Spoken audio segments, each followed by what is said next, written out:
Охридската капетанија бара модел како педалинките да ги земе под своја надлежност. Сите пловила кои нема начин да се контролираат треба да се стават во законска рамка, од аспект кој може да ја обавува таа дејност и да се воведат критериуми кои издавачите на педалинки ќе мора да ги почитуваат. Сега никаде не е дефинирано кој го врши техничкиот преглед на педалинките. Единствена земја каде се врши технички преглед на овие реквизити без моторен погон е Швајцарија, појаснува првиот човек на капетанијата. И ние размислувавме на таа тема, значи да изготвиме еден акт со кој што педалините ќе ги гледаме од технички аспект. Меѓутоа педалината во најголем дел од земји во светот, ви кажав, поготово во Европа, само Швајцарија е една единствена која што ги третира на тој начин, се третираат како реквизит за забава на вода.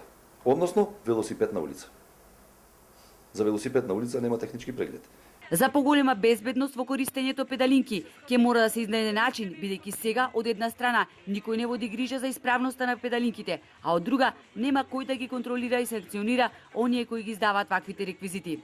Педалинките кои што се издаваа на Охридсково крајбрежје, еден огромен дел со честни исклучоци, значи со извинување до честните исклучоци, се наоѓаат во очајна состојба. Значи тоа се педалинки со постар датум на производство, милион пати кршени, па лепени, прелепувани, поправани и така натака, и тоа уште споено со безсовесност на некои издавачи може да доведе до катастрофа.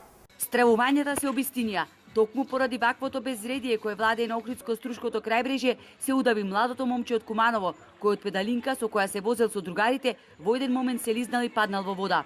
Алармот на капетанијата и Црвениот крст нема кој да го слушне. Постојано укажува дека овие реквизити не се безбедни, лесно потонуваат, а на нив неретко се возат и по 10 деца. Најчесто малолетници и лица кои што се непливачи, без заштитни елици скокаат во вода, оддалечувајќи се и повеќе од 100 метри од брегот. Педалинките ги има и на плажи кои не ги исполнуваат условите за безбедно капење и рекреација, кои не се обележани, а немаат ни спасители, бидејќи никој не ги ангажирал. Токму на небезбедна плажа се удава и младиот Кумановец. Првата спасителна служба која што веднаш интервенирала била на 600 метри од онаа на која се случи несреќата.